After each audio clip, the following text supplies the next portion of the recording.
Jehová de los ejércitos. Amén. Quiero comenzar diciendo, amados hermanos, que este sermón en especial ha sido complicado, ha sido, creo yo, el más difícil hasta ahora. No solo porque representa una calificación para una materia, sino porque personalmente no había yo predicado sobre profetas. Al único profeta que en alguna ocasión yo había predicado era el profeta Isaías. Capítulo 7, capítulo 9, capítulos que hablan acerca de la profecía de la venida de Jesús. Pero tocar a un profeta como Malaquías es encontrarse material en inglés, solamente en inglés. Y yo decía, ¿cómo le voy a hacer para encontrar a un profeta para poder predicar? La materia se llama la predicación de los profetas.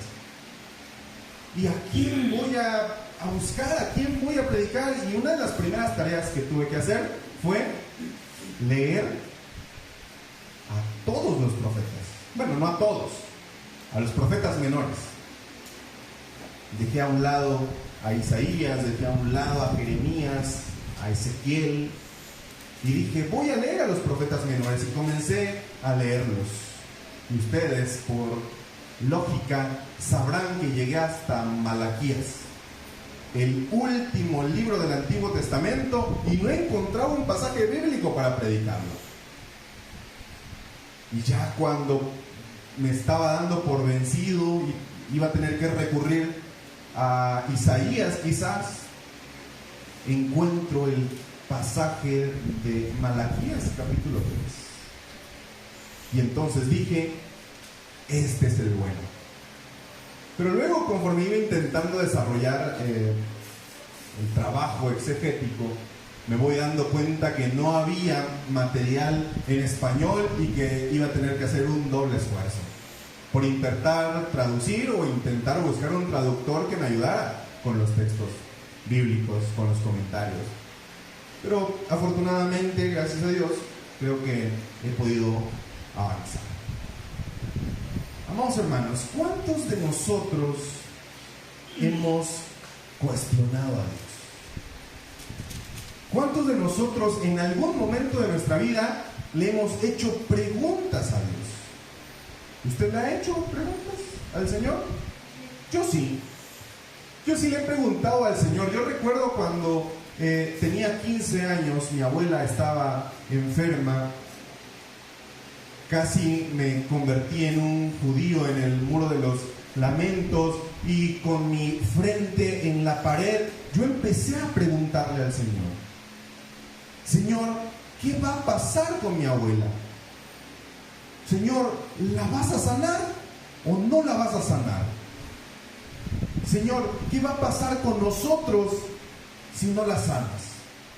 ¿Qué va a pasar con la gente que nos ve, que nosotros creemos en que tú la puedes sanar? ¿Qué va a pasar? ¿Qué van a decir ellos acerca de Dios cuando vean que una hija tuya, servidora tuya, una mujer de fe, sucumbió ante la enfermedad? ¿Qué van a decir estas personas? Y comencé a cuestionar a Dios. En algún momento, cuando nos dicen, desafortunadamente tu abuela no resistió más y partió la presencia del Señor, nuevamente volví a cuestionar a Dios. ¿Quién eres tú? ¿Verdaderamente existes? Porque no me escuchaste. Porque si me hubieras escuchado, sabrías que mi corazón está dolido, está sufriendo por tal y tal situación. He cuestionado a Dios. Y yo sé que usted en algún momento le ha hecho preguntas. Señor, ¿hasta cuándo voy a estar pasando por este momento? ¿Hasta cuándo va a suceder esto? ¿Hasta cuándo tal situación? Es normal. Hay salmos que específicamente comienzan a cuestionar a Dios. ¿Hasta cuándo vas a escucharme? ¿Hasta cuándo vas a responder? ¿Hasta cuándo vas a hacer esto y lo otro? Y es normal. Es normal que nosotros nos cuestionemos, a Dios. Lo que no es normal, amados hermanos, es el tipo de cuestionamiento que estamos presenciando en el capítulo 3 de Malaquías. Es más, en general, en el libro de Malaquías se está haciendo algún tipo de discusión. Dicen los comentaristas bíblicos que es una disputa. Ustedes saben que es una disputa, una pelea, es más que un diálogo. No solamente se trata de preguntas y respuestas, sino es un tono más intenso. Y comienza el texto diciendo: ustedes han dicho cosas violentas contra mí, dice Jehová. Dios está afirmando algo que el pueblo de Dios, los israelitas, están diciendo en contra de Dios. Ustedes han dicho cosas violentas. Y el pueblo le responde: ¿qué hemos dicho contra ti? Y Dios nuevamente contesta y les dice: ustedes han dicho, de más está servir a Jehová. ¿No ha pasado eso por nuestras mentes en algún momento, hermanos? ¿No ha pasado eso? En la mía sí. Señor, ¿por qué yo estoy sufriendo? Si yo soy tu hijo, si yo te acepté, si yo soy bueno, ¿por qué me está pasando esto? Y este es un cuestionamiento que el pueblo de Dios está haciendo, porque ha venido mal tras mal tras mal en la vida de cada uno de ellos. Malaquías, el profeta, lo podemos ubicar exactamente después de que el pueblo de Israel termina su tiempo de esclavitud en Babilonia. Después de que el pueblo de Israel deja de estar en cautividad en Babilonia, caen siendo esclavos de los persas. Ustedes ya saben un poco de la historia. Y los persas, Ciro, el gran Ciro, trae otra dinámica, trae otra política, y él les dice: regrésense a su tierra y reconstruyan sus ciudades, reconstruyan su templo. Y allá van los israelitas, allá van los judíos a reconstruir el templo. Y ustedes quieren conocer un poco más sobre eso, pueden leer a Esdras, a Nehemías. Estamos situados en ese tiempo. Pero para cuando el profeta Malaquías está escribiendo ya el templo de Jerusalén, ese templo tan famoso que ellos tienen, ya se reedificó. Ustedes saben que Babilonia destruyó el primer templo de Jerusalén, el templo construido por Salomón, y entonces no hay templo. No hay templo en donde los israelitas puedan ir a adorar, y entonces Ciro les dice: vayan y reconstruyan su templo.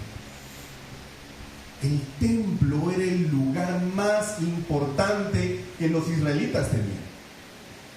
No tener el templo era prácticamente no tener a Dios.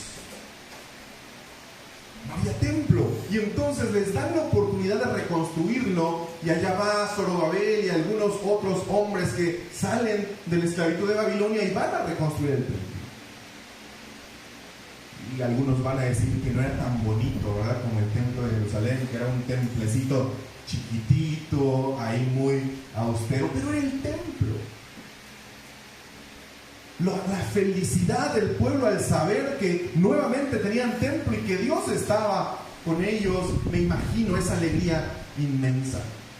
Pero poco a poco los años fueron pasando y esa alegría que ellos tenían al principio se convirtió en tristeza, se convirtió en apatía, se convirtió en ya no tiene sentido más el templo.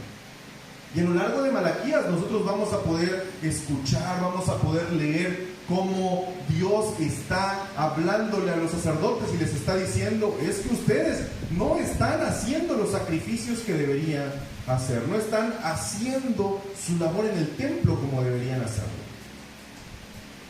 El culto ustedes lo están haciendo como cualquier cosa, están presentando animales que no son perfectos.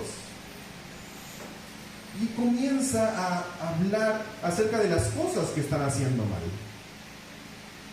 El pueblo se había olvidado de que Dios estaba con ellos.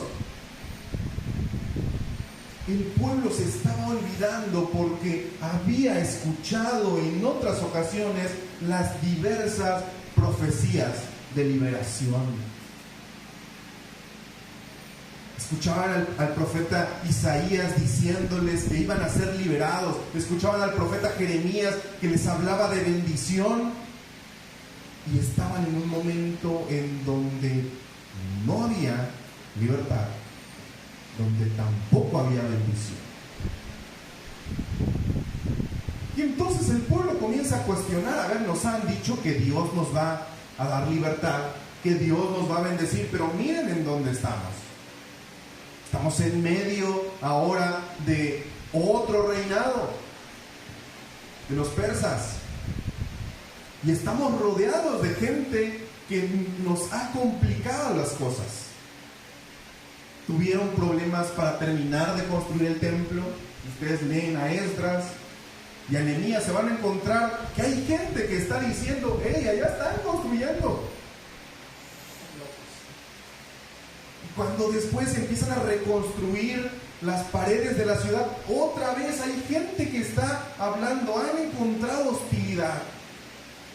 Lejos está de que se cumplan las promesas, de que se cumplan las profecías que Dios ha dado a su pueblo a través de estos grandes profetas. Y entonces, amados hermanos, en el pueblo de Israel, en aquellos que están ahora bajo la esclavitud de los persas, empieza a haber apatía. Ahora empieza a haber indiferencia con el templo y con Dios mismo. A tal grado de que se atreven a decir que Dios no está con ellos. A tal grado de decir que es mejor, porque han visto a los hombres que no temen a Dios prosperar. Esa es la situación en la que el pueblo de Dios está. Llega al templo, pero llega como cualquier cosa. Vamos a cantar cualquier cosa. Vamos a diezmar cualquier cosa. Diferencia del pueblo. El texto bíblico nos va a decir que no tenían la conciencia de los pactos que Dios había hecho con ellos en el Deuteronomio. En Deuteronomio nosotros encontramos que Dios había pactado con el pueblo de que Dios sería para ellos un padre y ellos serían hijos. Pero tenían que obedecer. Y no estaban obedeciendo. Al contrario, estaban cuestionando que lo que Dios estaba haciendo era que se habían olvidado de ellos. Por demás está en servir a Dios. La siguiente pregunta: ¿qué aprovecha que guardemos su ley y que andemos afligidos en presencia de Jehová de los ejércitos? ¿qué da si voy a la iglesia? ¿Qué da si obedezco la palabra? No tengo nada, no hay nada positivo, están diciendo los israelitas, no hay nada positivo. ¿Qué beneficio obtengo yo de ir a la iglesia y presentar mi verdadera adoración? ¿Qué positivo tengo yo de obedecer sus mandamientos? Si vean a los que hacen iniquidad, ellos están siendo prosperados. ¿No ha pasado eso por su mente, hermano? Cuando uno ve a la gente que no viene al templo, cuando uno ve a gente que es pecadora, que es mala, que hace negocios ilícitos, está creciendo, está prosperando, y nosotros que hemos recibido la promesa del Señor,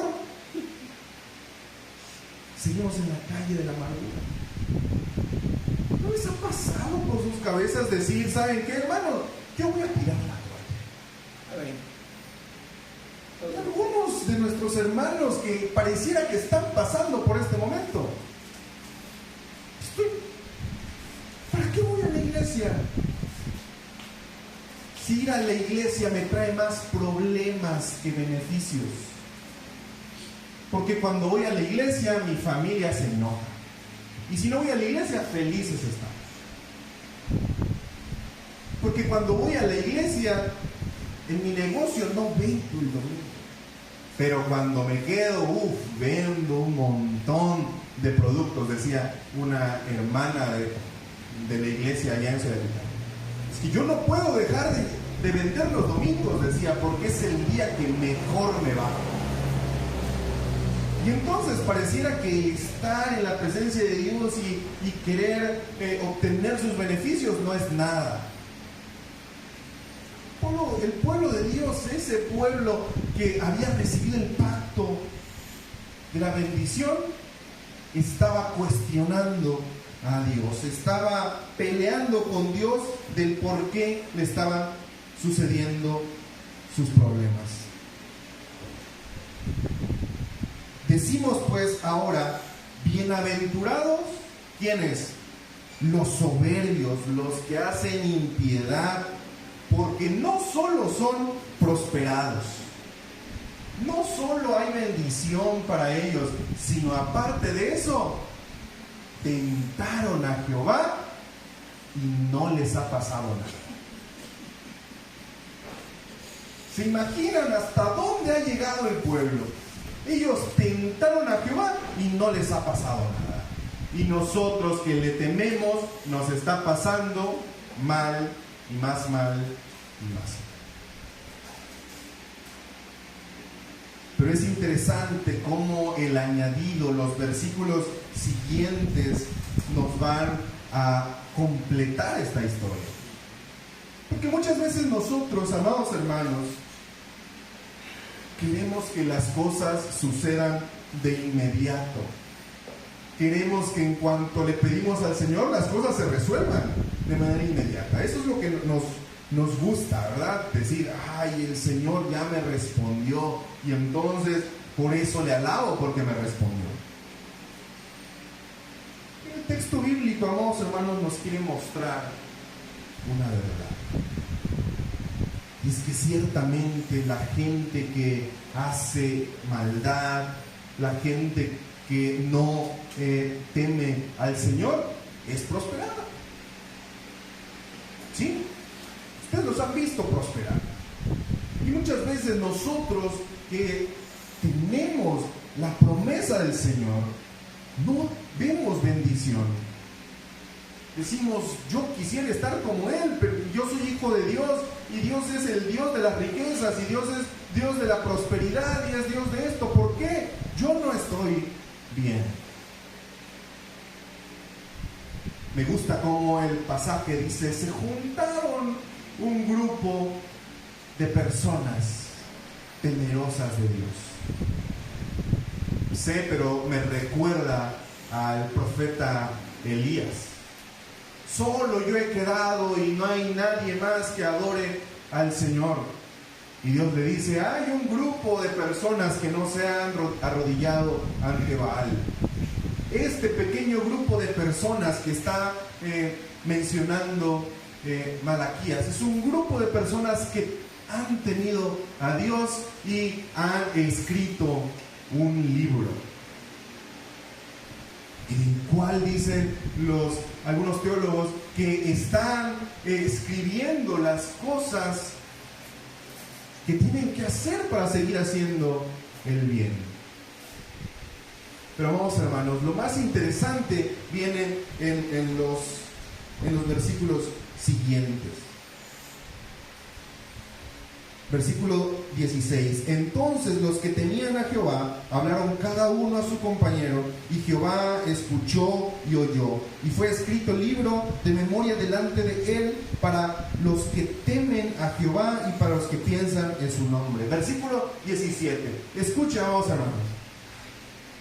Y serán para mí especial tesoro, ha dicho Jehová de los ejércitos, en el día en que yo actúe, y los perdonaré como el hombre que perdona a su hijo que le sirve. Entonces os volveréis y van a ver la diferencia entre el justo y el malo, entre el que sirve a Dios y el que no le sirve.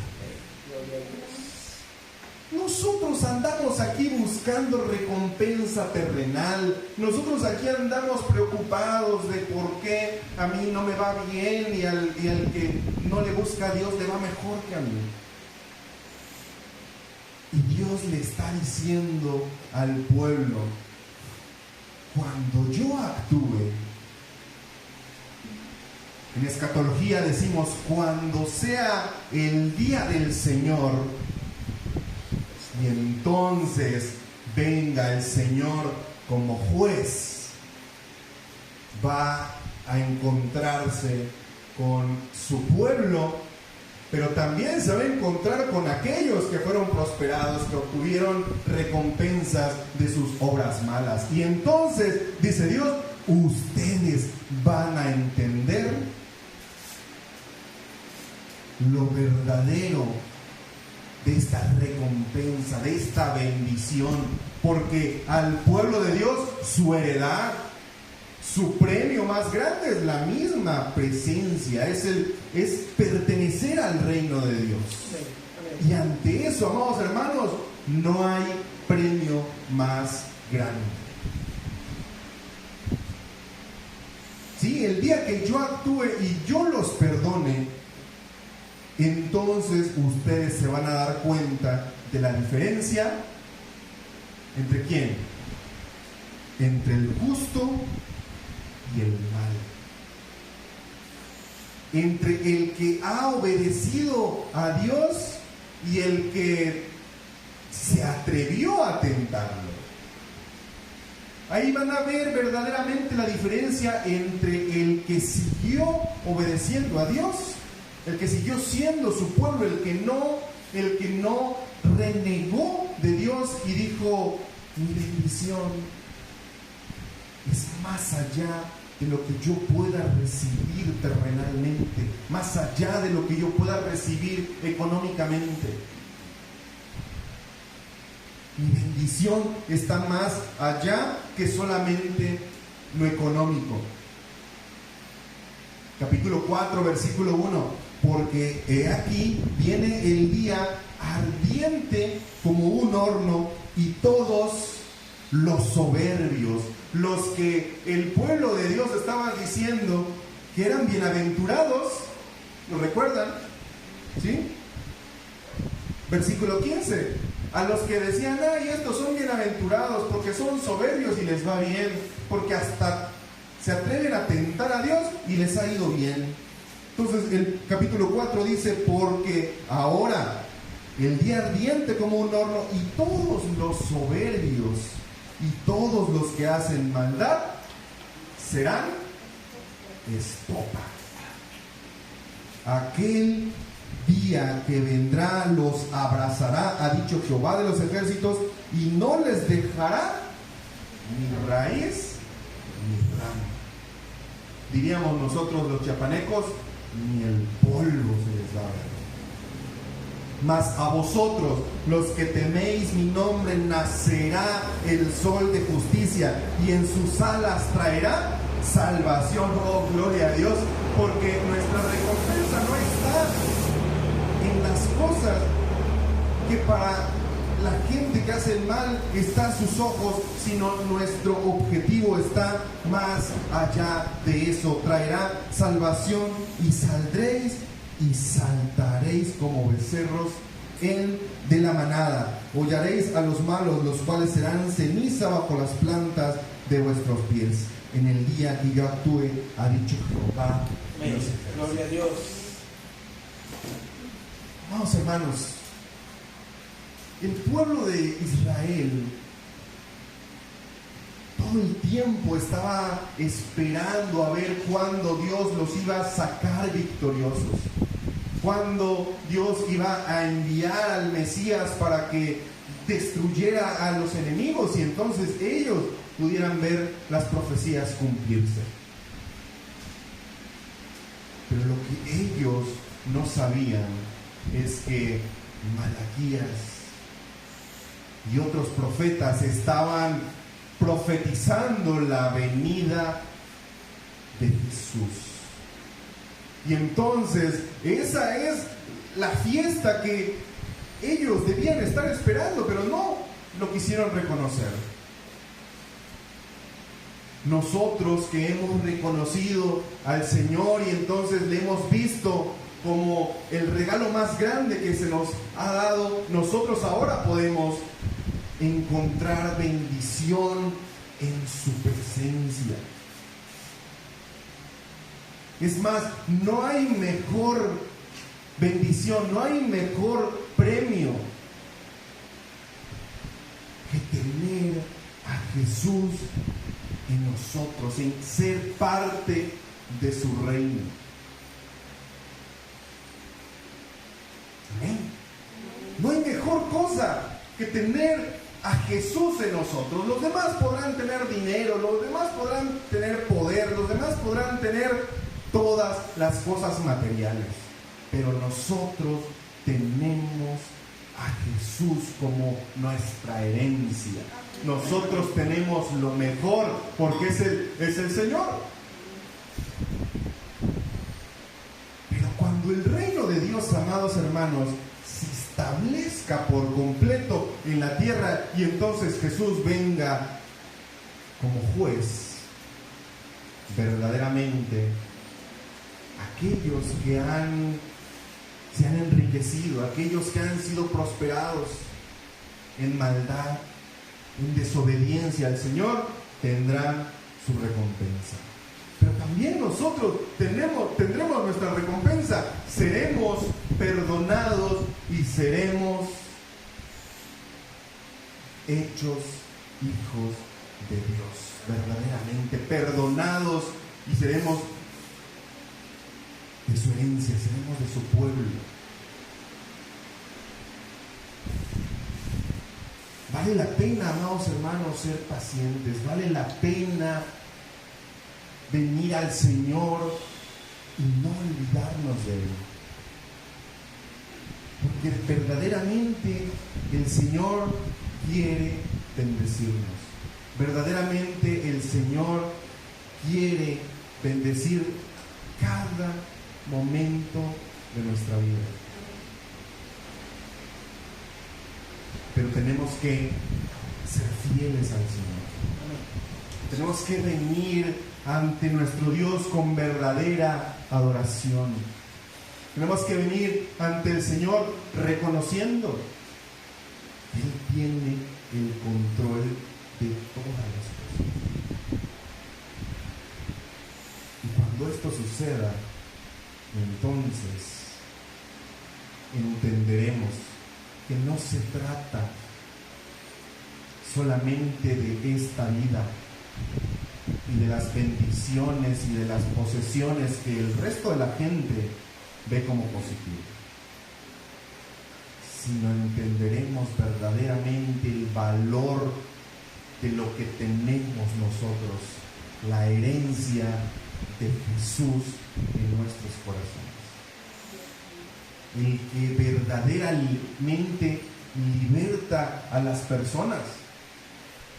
El pueblo de Israel estaba buscando la libertad política, ya no querían estar bajo la esclavitud de los persas, pero luego cayeron en esclavitud otra vez, y luego volvieron a caer en la esclavitud, y hasta que desaparecieron como nación.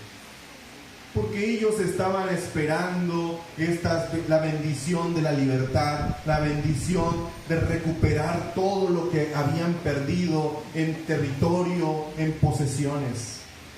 Pero se habían olvidado de que poseían a lo más importante. Tenían a Jehová como su Dios.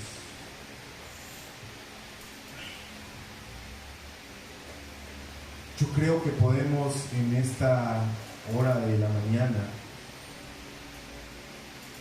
poder poner en una balanza qué es más importante para nosotros. ¿Qué es más importante para mí? Si Dios es más importante para mí, entonces tengo que obedecer sus mandamientos. Tengo que verdaderamente decir, yo soy su pueblo y Él es mi Dios. Pero si para nosotros son más importantes las cosas materiales, entonces creo que este no es el lugar adecuado para quien su deseo son otras cosas. Que el Señor nos ayude, amados hermanos, a poder ver verdaderamente que esta carrera no termina en esta vida, sino tenemos un camino que trasciende a lo terrenal, que trasciende a esta vida, y que verdaderamente tenemos un tesoro, el más valioso tesoro, que es la presencia de Dios en nuestros corazones. Y ante eso no hay cosa mejor. Quiero que se ponga de pie y que juntos podamos llevar una oración al Señor. Usted conoce su condición, usted sabe si en algún momento ha cuestionado al Señor por su situación.